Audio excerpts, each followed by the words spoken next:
Hello everybody, good morning. It is Sunday, October 14th, and this is the Top 25 NCAA Roundup show brought to you by Atlanta's own pure sports talk, Rankination Sports fans. I'm your host, Scott Rankin, and I'm happy to be back after battling a strong cold. It's week 7 in the NCAA, and I will give my analysis for the Georgia Tech and Georgia games and other notable Georgia college teams, and away we go.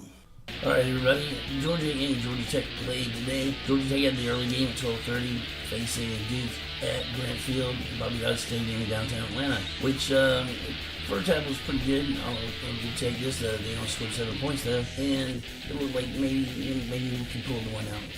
Duke on homecoming, by the way, and everything was going all right. I thought our defense did pretty well for a change, and I noticed that we were getting the quarterback a little more, and we were causing turnovers, which was something we hold our heads up about. But second half is a different story. Let's recap that, and we go to Daniel Jones sees the advantage when Georgia Tech suffered a sudden flurry of fumbleitis through the final 3 minutes of the third quarter. Jones threw 3 touchdown passes, all in decisive span late in the third quarter, and you contained the nation's top-ranked attack to beat Georgia Tech 28-14 on Saturday.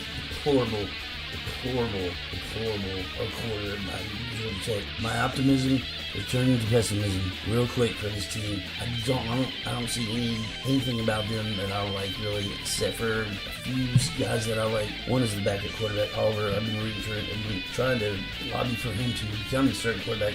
I take Quan Marshall out of there because Quan Marshall's he's so small that when he sets up behind center, his chin has to rest on the center's bottom. I don't know if you guys ever would notice this, but a friend of mine that I was watching the game with, he noticed after I pointed it out to him, and that's all we focused on the rest of the game watching. Well, he was at quarterback, it's him resting his chin right up on the little butt dimple of the center. But anyway, I want Oliver in there, and he needs to be the quarterback. I think Taquan Marshall's a senior anyway this year. If not, he needs to be gone anyway. He's the little guy. Or put him back there where he can do his thing, speediness and taking it to the house. I just don't think he should be under center. Anyway, we got Dylan Singleton says we wanted to force some turnovers, and really that changed the game. Well, the game was tied before a flurry of fumbles converted to touchdowns. Gave Duke 5-1 and 1-1 ACC conference total there, wins and conference wins and losses there 1-1. It was the game. The Georgia Tech coach Paul Johnson said, "Duh, you can't turn the ball over on 3 straight plays and expect to beat anybody. You're not going to come back from that." No crap, man.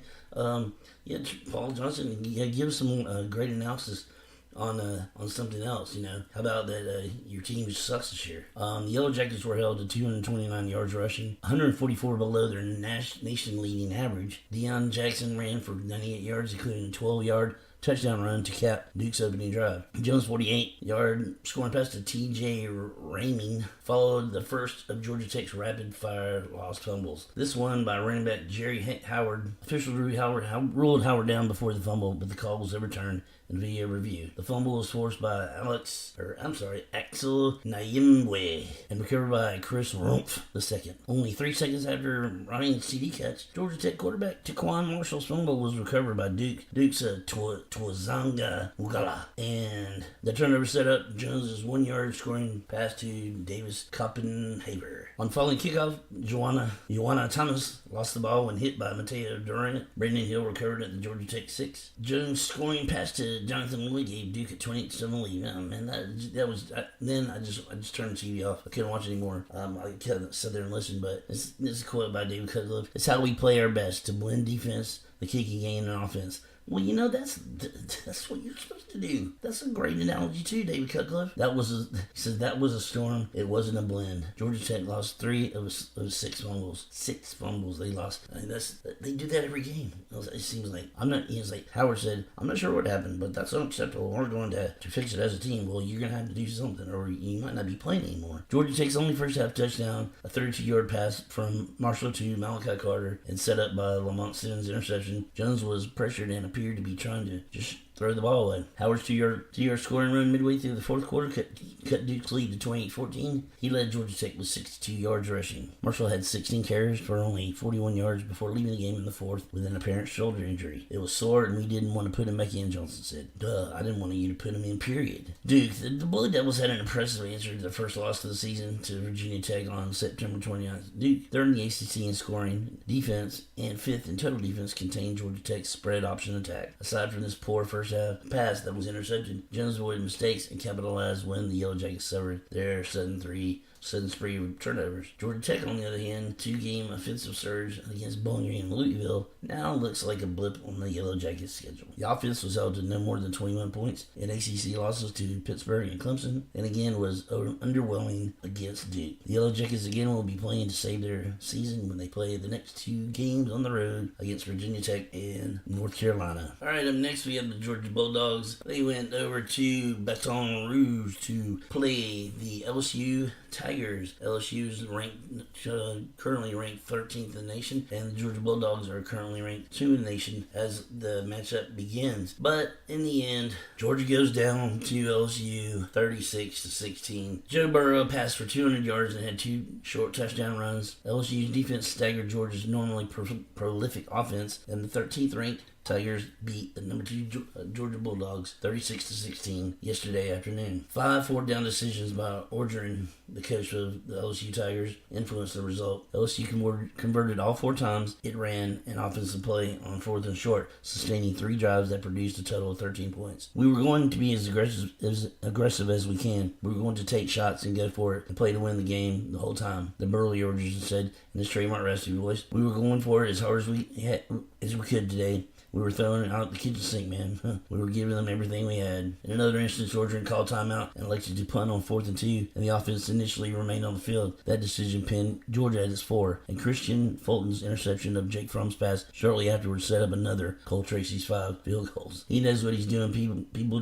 they hear this accent and they just think, oh, this guy is just all rah-rah. Senior tight end Foster Moreau said he made all the right decisions tonight, though. And they had Clyde Edwards-Helaire rushed for 133 yards for LSU against the Georgia Tech defense, which has been staggering at times for most of the year and last year. And I folks, I honestly thought that Georgia would roll through this one. I was wrong. Maybe it'll wake them up and get them to do what they're supposed to do. They're supposed to be number 2. We're supposed to be in the top 5. If they fall out of the top 5, it's gonna be bullshit. I'm telling you right now. I know they have one loss, and there's a lot of other teams that are going to be creeping in there. Like, I know Ohio State's going to creep up in there because they won today and they're undefeated. So, who knows? I'm not the AP or the UPI, so who's to say? The people that are going to be voting for the playoffs and the national championship coming up soon, that's who you really need to be concerned with. Those folks are the one that's going to guarantee college football playoffs. Maybe Georgia still has a shot. Maybe they can come back and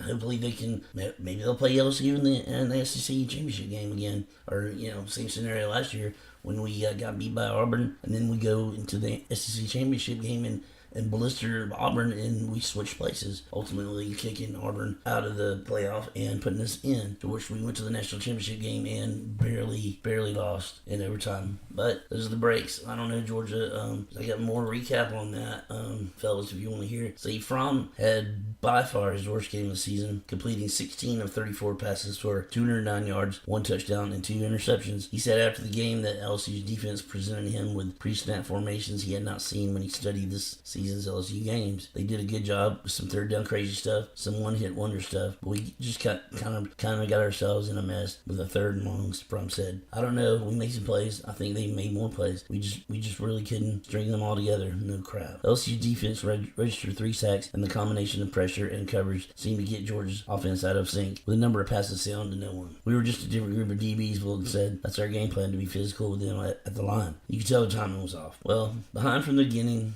Georgia not turn its running game into much as it probably would have preferred, averaging about 245 yards. The Bulldogs finished with 113 yards at LSU, led by DeAndre Swift, 72 yards. Elijah Holyfield scored Georgia's first touchdown late in the 3rd quarter. We've got to look at ourselves in the mirror and say, okay, who are we? Coach Kirby Smart said, because we've consistently not played as physical as we need to on the defensive line, we haven't been as consistent as we need to be offensively. Well, that's a good analysis there, Kirby. You better grab him by the face mask and throw him to the ground. Do something to practice, get them boys together. Georgia could tumble a number of spots depending on how much voters weigh its relatively unimpressive schedule prior to visiting Death Valley. LSU, which dropped from 5th after losing to Florida a week earlier, could climb back in the top 10 in the AP top 25. The takeaway, while Georgia had won all of its previous games by at least 2 touchdowns, none of its previous opponents were ranked as of this week. The game lived up to its billing as the Bulldogs' toughest test yet, and a Georgia offense that came in averaging 42.8 points looks uncomfortable. Tigers have not lost 2 straight since Orgeron became head coach, and are now 7-0 immediately after a loss. By winning this next game, LSU sets up a possible top 10 showdown with the current number 1 Alabama for November 3rd for control of the SEC Western Division. Well, folks, I'm sorry, Bulldog Nation that the Dogs lost today, but don't give up hope. They still control their own destiny. That's the way I feel, and that's the way a lot of other people feel too. That's all of that. Well, there's only 2 other notable games in Rankination, and one of them is Georgia Southern. Georgia Southern today barely squeaked by Texas State. The score was 15-13, and Georgia Southern led 15-0 before Texas State's second half comeback. Texas State got on the board with 59 seconds left in the third quarter. Keenan Brand ran for 61 yards before getting tripped up at the 4, and he punched it in on the second goal to pull to 15-7. Jeremiah Haydell caught a 21-yard pass at the corner of the end zone, making it 15-13 with 2:20 left. But the Bobcats' 2-point conversion attempt fell incomplete, and Georgia Southern, squeaks by Texas State again, 15-13. Way to go, Georgia Southern! Thank you for not losing. Another game we had today was the Kennesaw State Owls and my Google Assistant. Okay, Google, who won the Kennesaw State game? Yesterday, Kennesaw State played Gardner-Webb. The final score was 56-17 Kennesaw State. And there you have it, straight from Google's mouth. Kennesaw State goes on to roll against Gardner-Webb. Way to go, Kennesaw State. Well, that's it for all the Georgia college teams that we're going to hint on today. And now we're just going to break down the rest of the top 25 NCAA games. We'll start with Tennessee and number 21, Auburn. And Tennessee goes down to Jordan-Hare Stadium to beat the number 21 ranked Auburn Tigers 30-24. That's going to be a good shake-up there. Number 14, Florida, was playing Vanderbilt. They went up to Vanderbilt today and took care of business. The final score on that was 37-27. The game was early. The game was good at first. They were close, neck and neck. There was some fights, some ejections, and it looked like total scrum bum at first. But the mighty Florida Gators were able to pull away from the lesser team of Vanderbilt, who probably should never have been this close in the first place. But as I said, number 14, Florida, rolls on to beat Vanderbilt 37-27. Next we have number 3, Ohio State, was facing Minnesota today, and they go up to Minnesota, and Ohio State pulls away from them. The score on that one was 30-14. Number 5, Notre Dame goes to Pitt today, and Notre Dame gets away with a scare, but it was close all the way to the end, and Notre Dame ends up pulling it out 19-14. And go to Oregon next. The number 17 ranked Oregon Ducks go to Washington, and they win in overtime 30-24.